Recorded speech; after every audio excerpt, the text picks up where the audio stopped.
Hello friends, आप सभी को नमस्कार। मैं हितेश कुमार एक बार फिर से आप सभी का ज्ञान कोश यूट्यूब चैनल में स्वागत करता हूं।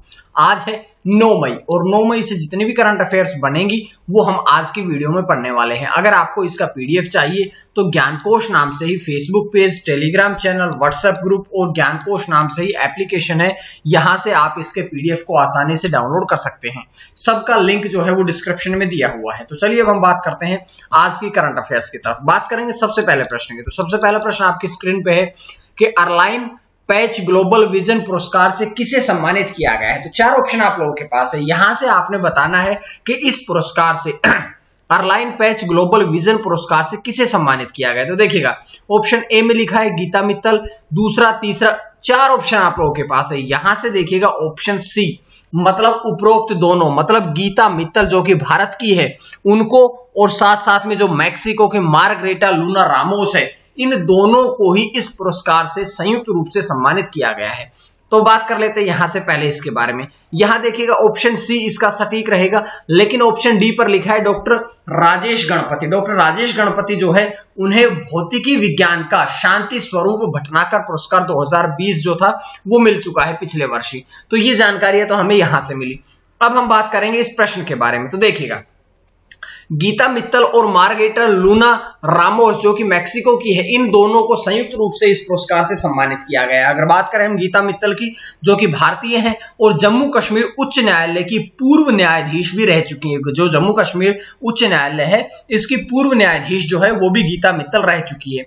अब बात करते हैं कि इस पुरस्कार को, अर्लाइन पैच ग्लोबल विजन पुरस्कार को जीतने वाली वे पहली भारतीय न्यायमूर्ति भी, यानी कि इससे पहले किसी भी महिला न्यायमूर्ति ने, जज ने या न्यायाधीश ने इस पुरस्कार को नहीं जीता था। तो वो पहली महिला न्यायाधीश है। उसके बाद बात करते हैं ये जो पुरस्कार जो है, इस पुरस्कार की स्थापना 2016 में हुई थी। किसके द्वारा करी गई थी? तो इसकी जो स्थापना हुई थी वो इंटरनेशनल एसोसिएशन ऑफ वुमेन जज द्वारा करी गई थी। तो ये जानकारी हमें यहां से मिली। लेकिन लास्ट लाइन में देखिएगा इंटरनेशनल एसोसिएशन ऑफ वुमेन जज, इसके बारे में भी थोड़ी बातें पढ़ लेते हैं। तो देखिएगा, ये तो है गीता मित्तल। उसके बारे में बात करते हैं कि इंटरनेशनल एसोसिएशन ऑफ वुमेन जज, तो इसके अध्यक्ष कौन है? Vanessa Ruiz. स्थापना कब हुई थी? 1991 में। मुख्यालय कहां पे है? Washington DC. तो वाशिंगटन डीसी में इसका मुख्यालय है। तो ये जानकारियां जो थी पूरी तरह से पहले प्रश्न की जानकारियां यहां से मैंने आपको दी है। तो इसी प्रकार से आपने प्रश्नों को तैयार करना है। दूसरा प्रश्न आपकी स्क्रीन पे है कि AI एल्गोरिदम यानी कि आर्टिफिशियल इंटेलिजेंस एल्गोरिदम किसके द्वारा विकसित किया गया है? तो ये देखिएगा, आर्टिफिशियल इंटेलिजेंस एल्गोरिदम जो है ये किसके द्वारा विकसित किया गया है? तो चार ऑप्शन आप लोगों के पास है। यहां से देख लीजिएगा, डीआरडीओ के द्वारा ये जो AI एल्गोरिदम जो है ये विकसित किया गया है। इससे पहले प्रश्न की जानकारियां पढ़े, इससे पहले हम पढ़ेंगे चारों ऑप्शन की जानकारियां। अगर मैं कहूं WHO, वर्ल्ड हेल्थ ऑर्गेनाइजेशन, इसकी स्थापना 7 अप्रैल 1948 को करी गई थी। इसके महानिदेशक डीजी कौन है? टेड्रोस एडेनम। उसके बाद में बात करते हैं यूनेस्को की स्थापना 16 नवंबर 1945 में की गई थी और एंड्रे अजोले जो है वे इसके डीजी है, महानिदेशक है। यहां से बात करेंगे हम ISRO, Indian space research organisation, इसकी स्थापना कब हुई थी? 15 अगस्त 1969 में करी गई थी। अध्यक्ष कौन है? के शिवान है। तो ये तो हमने चार ऑप्शन से जानकारियां मिल गई है। उसके बाद में देखिएगा, तो इस प्रश्न की जानकारियों की अगर हम बात करें तो ये डीआरडीओ द्वारा तो विकसित करी गई है। डीआरडीओ ने तो विकसित कर दी, लेकिन कहां से विकसित करी है, कहां पर विकसित करी गई है? तो ये centre for artificial intelligence robotics में से विकसित किया गया है। यहां से एक बात और देखिएगा कि इसका उद्देश्य क्या है। तो इसको शुरू करने का, विकसित करने का जो उद्देश्य है वो ये है कि शरीर में कोरोना रोग की उपस्थिति का पता लगाना, कि कोरोना रोग जो है उसकी वास्तविक उपस्थिति का पता लगाना ही इस आर्टिफिशियल इंटेलिजेंस एल्गोरिदम का मुख्य उद्देश्य है। अब बात कर लेते हैं कि ये जो मशीन रहेगी ये व्यक्ति की छाती की स्क्रीनिंग करेगी और स्क्रीनिंग करने के पश्चात ये कोरोना वायरस की फेफड़ों में पूरी तरह से यानी कि 97% सटीकता का पता बताएगी। तो ये जानकारी थी जो कि इस प्रश्न से मिल जाती है। लेकिन ये डीआरडीओ ने शुरू करी है, तो डीआरडीओ के बारे में तो हमने पढ़ा नहीं है। डीआरडीओ का मतलब है, इसकी फुल फॉर्म सबसे पहले पढ़ेंगे कि defence research and development organisation, ये तो हुई इसकी फुल फॉर्म।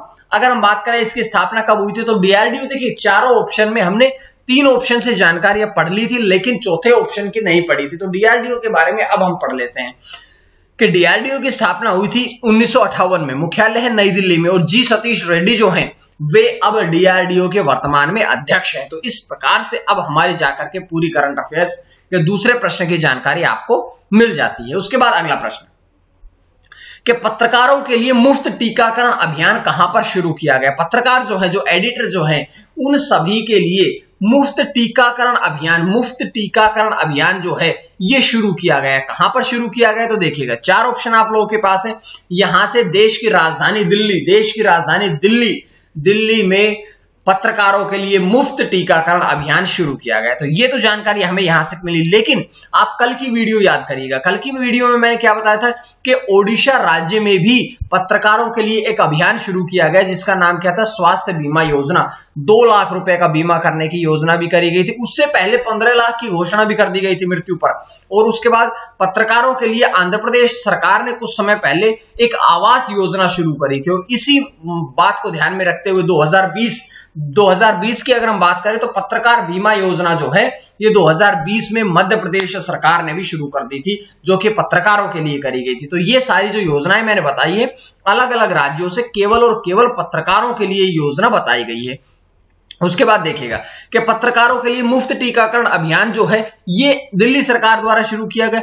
आने वाले 3 महीने में, जो आगामी 3 महीने रहेंगे, यहां से 18 वर्ष से अधिक उम्र के सभी लोगों को टीकाकरण की प्रक्रिया शुरू करने की घोषणा करी गई है। और ये तो देश में पहले से हो चुका है। 1 मई से ये घोषणा करी जा चुकी है कि जो जितने भी व्यक्ति 18 वर्ष से ऊपर के हैं उन सभी का कोरोना वैक्सीनेशन होना चाहिए। दूसरी बात, एक प्रश्न यहां से एक और भी आया कि कल मैंने आपसे एक और भी प्रश्न बताया था कि 12 से 16 वर्ष के जो बच्चे हैं उनका कोरोना वायरस का टीकाकरण का अनुमति देने वाला देश, विश्व का पहला देश कौन सा बना है, कनाडा बना है। कल मैंने आपसे ये बताया था। और इसके साथ साथ में एक बात और समझ लीजिएगा कि इससे पहले जो ओडिशा जो सरकार है उसने पत्रकारों के लिए बीमा योजना भी शुरू कर दी थी और उन्हें, जो पत्रकार थे, उन्हें कोरोना वायरस योद्धा भी घोषित कर दिया था। तो ये सारी बातें थी जो कि मैंने आपसे इस प्रश्न से बारे में चर्चा करनी थी।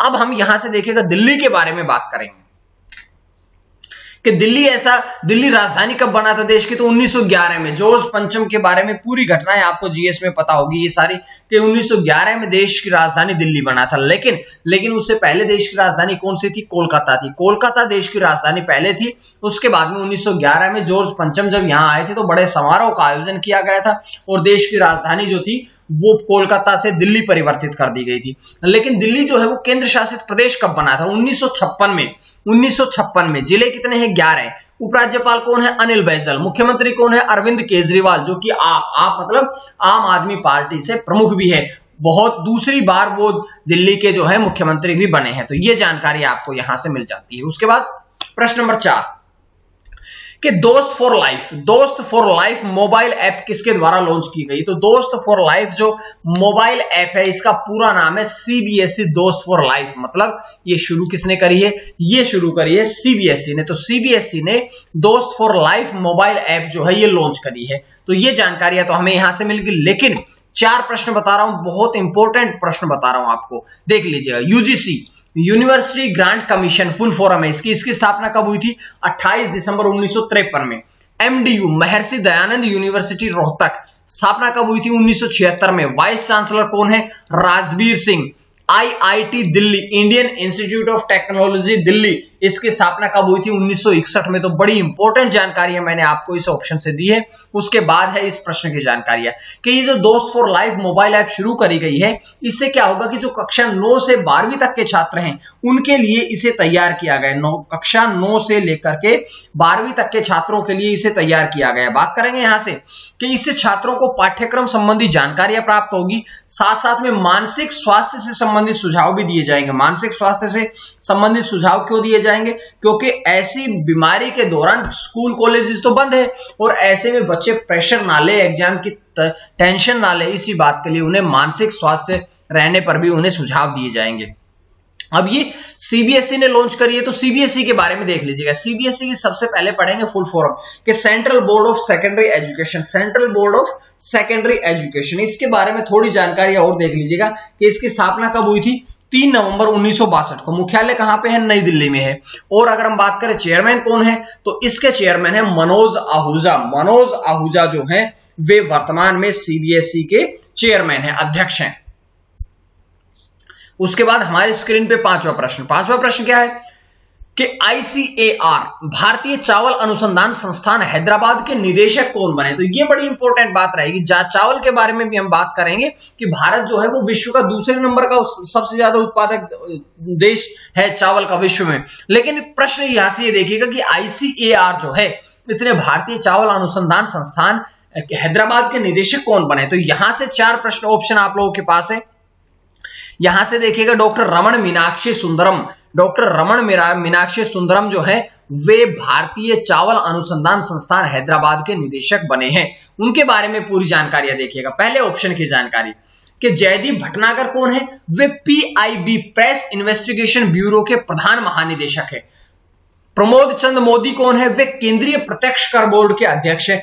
अजेंद्र बहादुर सिंह कौन है, वे पूर्वी नौसेना कमान के प्रमुख है। तो ये 3 जानकारी आपको और मिली। ये 3 प्रश्नों का रिवीजन और भी हुआ आपका। उसके बाद इस प्रश्न की तरफ चलिएगा कि पिछले 23 वर्षों से वे इस संस्थान में कार्यरत है और विश्व में भारत की अगर बात करें तो भारत जो है वो विश्व में दूसरा सबसे बड़ा चावल का उत्पादक देश भी है। और अगर चावल का उत्पादक दूसरे नंबर पे भारत है तो सबसे ज्यादा उत्पादन कहां होता है, सबसे ज्यादा उत्पादन जो है चावल का ये चीन में किया जाता है। और विश्व में कुल चावल का जितना भी उत्पादन होता है उसका 90% हिस्सा जो है ये दक्षिण पूर्व एशिया में ही किया जाता है। यानी कि दक्षिण पूर्व एशिया, भारत, पाकिस्तान, चीन, ये ही ऐसे देश है जो सबसे ज्यादा चावल का उत्पादन करते हैं। तो ये जानकारी हमें यहां से मिली। अब एक बात और समझिएगा, 5 प्रश्न समाप्त होने के पश्चात हम बढ़ते हैं आज के प्रश्न की तरफ। तो आज का प्रश्न आप लोगों की स्क्रीन पे है कि फिच सॉल्यूशंस ने वित्त वर्ष 2021-22 के लिए भारत की जीडीपी का कितना अनुमान लगाया है। तो ये प्रश्न की जानकारी आपने यहां से देनी है। उसके बाद प्रश्न अगला के देखिएगा कि बिलबोर्ड म्यूजिक अवार्ड्स 2021 में आइकन अवार्ड से किसे सम्मानित किया गया। तो ये किया गया है सिंगर पिंक को। तो आप सभी के जवाब ठीक आए थे, लेकिन मैं केवल उन्हीं के नाम दिखाऊंगा जो कि आपके सटीक जवाब देने के साथ साथ में उसका एक्सप्लेनेशन करेगा। तो आज किसी का एक्सप्लेनेशन नहीं आया तो मैंने उसको नहीं दिखाया, ये पीछे की रखी हुई है। पिछले प्रश्न के बारे में थोड़ा सी जानकारी थी वो आपके सामने आ गई थी।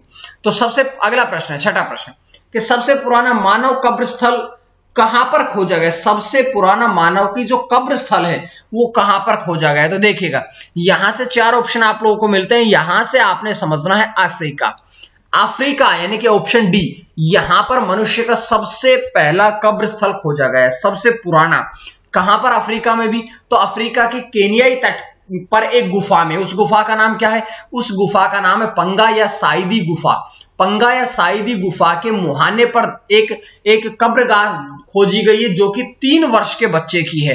3 वर्ष के बच्चे की वहां पर दफन एक कब्रगाह खोदी गई है। ये लगभग कितने वर्ष पुरानी है, लगभग 78,000 वर्ष पुरानी है। लगभग 78,000 वर्ष पुरानी ये कब्रगाह है। उसके बाद बात करते हैं खुदाई के दौरान पहली बार बच्चे की हड्डियों के हिस्से जो थे वो 2013 में मिले थे और अब उसका पूरा जो हिस्सा जो है वो मिल गया है। तो पूरी सबसे पुराना मानव कब्र है जिसकी खोज कहां पर करी गई, अफ्रीका में। अब अगर हम अफ्रीका के बारे में बात करें तो अफ्रीका जो है वो एशिया के बाद विश्व का दूसरा सबसे बड़ा महाद्वीप है। सबसे बड़ा एशिया, दूसरा है विश्व का दूसरा है महाद्वीप वो अफ्रीका। उसके बाद बात करें कुछ इतिहासकारों के अनुसार सबसे पहले मनुष्य का जन्म और विकास जो था वो अफ्रीका महाद्वीप में ही हुआ था। यहां विश्व के 2 सबसे प्राचीन सभ्यताओं का विकास भी हुआ। कौन कौन सी, तो मिस्र की सभ्यता आप लोगों ने पढ़ी होगी और दूसरी होती है कार्थेज की सभ्यता। तो ये दोनों सभ्यता जो थी इनका विकास भी अफ्रीका महाद्वीप में ही हुआ है। इसमें अधिकतर देश जो है वो आर्थिक रूप से पिछड़े हुए। अफ्रीका महाद्वीप में जितने भी देश हैं वो गरीब हैं, वो कमजोर तबके के हैं, वे सारे के सारे आर्थिक रूप से कमजोर हैं। तो ये सारी बातें थी जो कि हमने इस प्रश्न से पढ़ ली है। उसके बाद देखिएगा प्रश्न नंबर 7 कि बायोडीजल मिश्रित डीजल की पहली आपूर्ति, बायोडीजल मिश्रित डीजल की पहली आपूर्ति जो है ये इसको हरी झंडी दिखाई गई है। किसके द्वारा हरी झंडी दिखाई गई है, तो इसको हरी झंडी दिखाई गई है धर्मेंद्र प्रधान के द्वारा। धर्मेंद्र प्रधान यानी कि इसका ऑप्शन सी सही रहेगा। 4 ऑप्शन के बारे में पढ़ना चाहें तो गजेंद्र सिंह शेखावत जो है वो देश के केंद्रीय जल शक्ति मंत्री हैं। मुख्तार अब्बास नकवी जो है वे अल्पसंख्यक कार्य मंत्री हैं। अर्जुन मुंडा जो है वो जनजातीय मंत्री हैं और धर्मेंद्र प्रधान जो हैं वे प्राकृतिक गैस मंत्री हैं। तो यहां से ये जानकारियां मिलती है कि पेट्रोलियम और प्राकृतिक गैस मंत्री जो है धर्मेंद्र प्रधान, उनके द्वारा बायोडीजल मिश्रित डीजल की पहली आपूर्ति को हरी झंडी दिखाई गई है। बात करते हैं कि ये यूज्ड कुकिंग ऑयल आधारित मिश्रित जल है। यूज्ड कुकिंग ऑयल आधारित यानी कि अब जो खाने का जो तेल होता है उससे भी बायोडीजल का प्रयोग किया जा रहा है। और इसका उद्देश्य क्या है? इसका उद्देश्य है कि जो बायोडीजल आपूर्ति को बढ़ावा देना, साथ साथ में जो आयात निर्भरता है, जो डीजल की जो आयात है उस आयात निर्भरता को कम किया जा सके। और साथ साथ में भारत ने एक लक्ष्य भी रखा है, क्या कि 2030 तक डीजल में 5% सम्मिश्रण बायोडीजल प्राप्त का लक्ष्य रखा गया है। तो ये जानकारियां थी यहां से। लेकिन थोड़ी सी बात और समझ लीजिएगा। आईओसी मतलब इंडियन ऑयल कॉर्पोरेशन, जिसके अध्यक्ष कौन है? इसके अध्यक्ष है श्रीकांत माधव वैद्य। और मुख्यालय की अगर हम बात करें तो इसका मुख्यालय है नई दिल्ली में है, जिसकी स्थापना आईओसी की स्थापना 30 जून 1959 में करी गई थी। तो ये जानकारी आपको यहां से मिल जाती है। उसके बाद प्रश्न नंबर 8 आपकी स्क्रीन पे, आईसीसी टीम रैंकिंग 2021 जारी करी गई। ये तो 3-4 दिन पहले जारी की जा चुकी है। लेकिन प्रश्न आपसे ये पूछा गया है कि इसमें ओडीआई में, वनडे इंटरनेशनल में, यानी कि एक दिवसीय मैचों में प्रथम स्थान पर कौन सी टीम रही है? खिलाड़ी की बात नहीं करी है, हमने कही है कि कौन सी टीम है जो कि पहले स्थान पर रही है। तो ऐसी कौन सी टीम है जो कि पहले स्थान पर रही है? पहले स्थान पर जो रहने वाली टीम है वो कौन सी है? पहले स्थान पर जो टीम रही है वो आपकी आती है न्यूजीलैंड, यानी कि इसका ऑप्शन ए जो है वो आपका सही रहेगा। बात करेंगे इसके बारे में, देखिएगा। एक दिवसीय रैंकिंग में न्यूजीलैंड 121 पॉइंट्स के साथ पहले स्थान पर रही, दूसरे स्थान पर 118 पॉइंट्स के साथ ऑस्ट्रेलिया, और तीसरे स्थान पर अपना देश भारत 115 पॉइंट्स के साथ में। बात करते हैं टी20 रैंकिंग की क्या हाल है। तो टी20 जो रैंकिंग है, टी20 रैंकिंग में इंग्लैंड जो है वो पहले स्थान पर रहा, कितने पॉइंट्स के साथ? 277 पॉइंट्स के साथ। दूसरे नंबर पर रहा भारत 272 पॉइंट्स के साथ, और तीसरे नंबर पर रहा 263 पॉइंट के साथ में न्यूजीलैंड। तो ये सारी जानकारियां थी जो कि मैंने आपको इस प्रश्न से दे दी है। उसके बाद में देखिएगा, हम बढ़ते हैं, क्योंकि आईसीसी ने जारी करी है तो आईसीसी के बारे में भी थोड़ी बातें पढ़नी जरूरी है। जैसे कि आईसीसी की फुल फॉर्म क्या है? International cricket council. International cricket council जो है वो आईसीसी की फुल फॉर्म है। मुख्य इसके अध्यक्ष कौन है? Greg Barclay. और मुख्य कार्यकारी अधिकारी कौन है? मनु साहनी। मुख्यालय कहां पे है? यूएई, दुबई में। और इसकी स्थापना, आईसीसी की स्थापना, इंटरनेशनल क्रिकेट काउंसिल की जो स्थापना है 15 जून 1909 में करी गई थी। तो ये जानकारी आपको मिली। 9वां प्रश्न आपकी स्क्रीन पे, कि भारत में डायनासोर की हड्डियां किस राज्य में पाई गई है? भारत में ऐसा कौन सा राज्य है जहां पर डायनासोर की हड्डियां पाई गई है? तो देखिएगा, भारत में ऐसा कौन सा राज्य, तो ऐसा राज्य कौन सा है? मेघालय, यानी कि इसका ऑप्शन ए मेघालय ऐसा राज्य है जहां पर डायनासोर की हड्डियां जो है वो पाई गई है। तो बात करते हैं मेघालय के बारे में, थोड़ी जानकारी है इस प्रश्न के बारे में। देख लीजिएगा कि मेघालय में जो पश्चिमी खासी पहाड़ियां हैं, जो खासी पहाड़ियां हैं मेघालय के पश्चिम में, जो कि पहले असम में हुआ करती थी, क्योंकि मेघालय और असम दोनों एक ही राज्य हुआ करते थे। उसके पश्चात असम से मेघालय अलग हुआ था।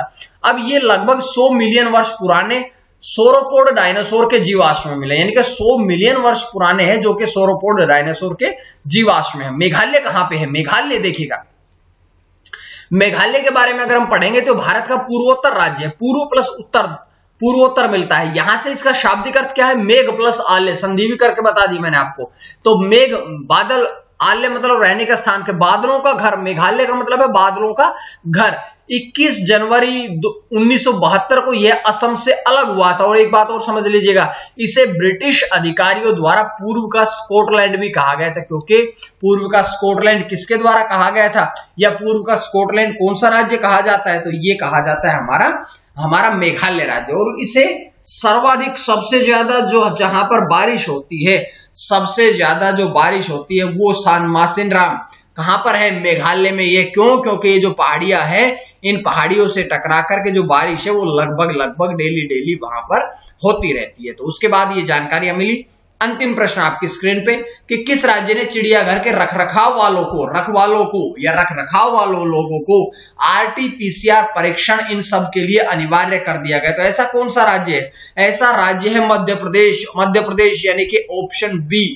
चिड़ियाघर में जितने भी लोग कार्य करते हैं उन सभी को भी अब RT-PCR, reverse transcription polymers chain reaction, ये इसके फुल फॉर्म में देख लीजिएगा, ये अनिवार्य कर दिया गया है मध्य प्रदेश के वन विभाग द्वारा। और हैदराबाद में नेहरू क्यों कर दिया गया? क्योंकि हैदराबाद में जो नेहरू लॉजिकल पार्क है, जूलॉजिकल पार्क है, नेहरू जूलॉजिकल पार्क में 8 एशियाई शेर जो हैं वो कोरोना वायरस से पीड़ित पाए गए हैं।